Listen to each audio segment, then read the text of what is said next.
Dear students, I hope that you all are happy and safe at your home. In last video, we discussed how many alphabets in English language, vowels and consonants. We also discussed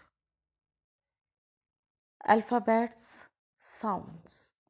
Today we will discuss reading skill. बच्चों, जब आप school जाते हो तो teacher आपसे class में reading करवाते हैं.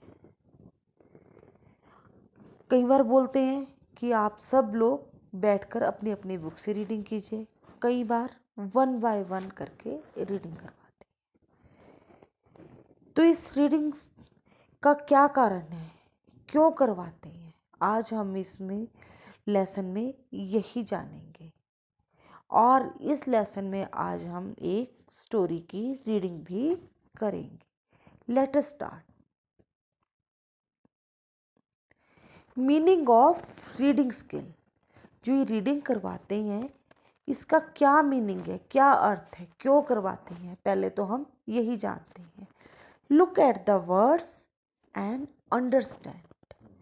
शब्दों को देखो और समझो.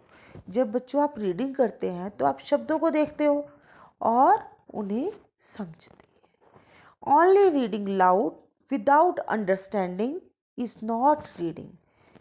जब बच्चों आप शब्दों को मतलब बिना समझे पढ़ते जाते हैं वो रीडिंग नहीं है. Reading skill is the ability to look at and understand the text. जो रीडिंग स्किल है ये क्या चीज़ है कि शब्दों को जो देख रहे हो आप उन्हें समझ कर पढ़ो. यही रीडिंग स्किल है. अब टेक्स्ट कहाँ कहाँ हो सकते हैं. टेक्स्ट बच्चों आपकी बुक से भी होते हैं. स्कूल जब आते हो तो आप अपनी बुक से पढ़ते हो. आजकल आपकी ऑनलाइन स्टडी है तो आजकल आप मोबाइल से और कंप्यूटर पे भी पढ़ते हो. कहीं आप बाहर जाते हो बाज़ार वगैरह तो होल्डिंग्स लगी होती हैं उन्हें भी पढ़ते हो. न्यूज़पेपर पढ़ते हो. तो मतलब जो भी आप पढ़ते हो जब आप उसने समझ कर पढ़ते हो तो यही रीडिंग स्किल है. अब बात करते हैं हम इसके करेक्टरिस्टिक्स की. Characteristics of reading skill. It is text based. मतलब जितनी भी रीडिंग होती है वो टेक्स्ट बेस्ड होती है. चाहे तो वो बुक से पढ़ो, चाहे आप मोबाइल से पढ़ो, चाहे न्यूज़पेपर से पढ़ो, चाहे होल्डिंग से पढ़ो, चाहे कंप्यूटर, कहीं से भी पढ़ो, ये सब लिखित होते हैं. टेक्स्ट बेस्ड का मतलब है लिखी भी होती है, प्रिंट हुई भी होती है. Number 2, reading is always purposeful. Reading हमेशा पर्पसफुल, किसी ना किसी उपयोग, किसी ना किसी कारणवश ही की जाती है. कई बार अपनी समझ के लिए की जाती है, कई बार आप अपने मनोरंजन के लिए पढ़ते हो किसी स्टोरी को, कई बार आप किसी कार्य से. हमेशा ये पर्पसफुल होती है. Number 3, it requires cognitive skills. ये हमारी कॉग्निटिव स्किल्स को बढ़ाती है. Number 4, it can be oral और साइलेंट. ये कई बार जोर से भी पढ़ी जाती है, कई बार बहुत आस्ते भी. It can be done at varied. कई बार ये धीरे धीरे आराम से पढ़ी जाती है, कई बार ये बहुत तेज़ी से पढ़ी जाती है. अब जैसे आप कोई आपको इंस्ट्रक्शन आती है, आपको दी जाती है, या आप क्वेश्चन पेपर को पढ़ते हैं तो आप आराम से पढ़ते हो, उसको रुक रुक के समझ के पढ़ते हो. और जब आप स्टोरी आप इंटरेस्ट लेते हो तो आप तेज़ी से भी पढ़ते जाते हो. तो इसमें ये कोई टाइम लिमिट नहीं होती है कि आपने रीडिंग करनी है तो इतनी तेज़ी से ही करनी है या इतने आराम से भी करनी है. मतलब ये वैरिड है बच्चों. अब बात करते हैं हम इम्पोर्टेंस ऑफ रीडिंग स्किल की. क्या इसकी इम्पोर्टेंस है. अब it is source of information and knowledge. ये हमें सूचनाएं देती है और हमारी नॉलेज को, हमारी बुद्धिमत्ता को बढ़ाती है. Number 2, it is source of learning and education. ये हमारी सीखने की क्षमता, लर्निंग पढ़ने को बढ़ाती है और एजुकेशन हमारी शिक्षा को भी बढ़ाती है. Number 3, it enhance vocabulary.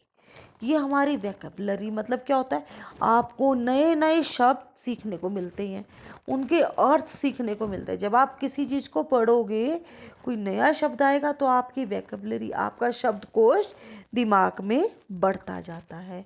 Number 4, it helps in developing writing, listening and speaking skill. ये बच्चों आपकी राइटिंग, लिखने की स्किल, दक्षता, लिसनिंग सुनने की, और स्पीकिंग बोलने की दक्षता को भी बढ़ाती है। जब आप पढ़ोगे, समझोगे, तो आपको उन अक्षरों का, शब्दों का पता लगेगा कि आपने कैसे लिखना है, और आपको सुनोगे, उन्हें बोलोगे तो आपको पता लगता है। इट डेवलप्स माइंड, ये हमारे दिमाग को भी डेवलप करता है, बढ़ाता है। कैसे? विकसित करता है। कैसे करता है? जब आप नई नई चीज़ें पढ़ते हो तो आपको उनके बारे में पता लगता है, नए शब्दों के बारे में पता लगता है। तो जो रीडिंग स्किल है, देखो कितनी इंपॉर्टेंट है बच्चों, ये हमारे दिमाग को भी विकसित करती है। Number 6, it helpful in developing creativity. अब ये हमारे में क्रिएटिविटी भी पैदा करती है। अब आप बोलोगे कैसे करती है? आप कई बार कोई चीज़ बना रहे हो, आप पढ़कर भी बनाते हो। आप स्कूल में प्रयोग कर रहे हो साइंस में, तो आप उसकी प्रयोग विधि को पढ़ते हो, तब आप उसमें प्रयोग करते हो। ड्राइंग में आपको सम होते हैं, तो उसमें आपको रचनात्मक, कैसे रचना की गई है सम की, ये पढ़ के भी आप कई बार सम को बना लेते हो, ज्योमेट्री के सवाल को। और ऐसे ही आप पोम्स पढ़ते हो, स्टोरी, तो आप में क्रिएटिविटी की डेवलपमेंट हो जाती है। कई बार आप स्टोरी राइटर बन जाते हो, पोम राइटर बन जाते हो, बहुत सारी चीज़ें, आपको आर्टिकल्स लिखने आ जाते हैं। ये सब आपको कहाँ से आती है बच्चों? रीडिंग स्किल से। तो ये बच्चों रीडिंग स्किल बहुत ज़्यादा इम्पॉर्टेंट है। अब हम रीडिंग स्किल में आज स्टोरी रीडिंग की बात करेंगे। तो बच्चों आप पिक्चर में देख रहे हो ना कि कौन सी स्टोरी रीड करेंगे आज हम? The lion and the mouse, आपने पढ़ी भी होगी, और आज हम इसे फिर से पढ़ेंगे। Once there was a lion. He was sleeping under a tree. A mouse came there. It began to jump over the lion. The lion woke up and caught the mouse. The mouse was afraid. It said to the lion, "Please do not kill me.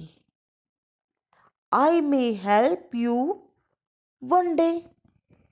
The lion took pity. He let the mouse go. One day, the lion was caught in a net. He began to roar. The mouse came there. It cut the net. The lion was free. Both became fast friends. Moral: do good, have good.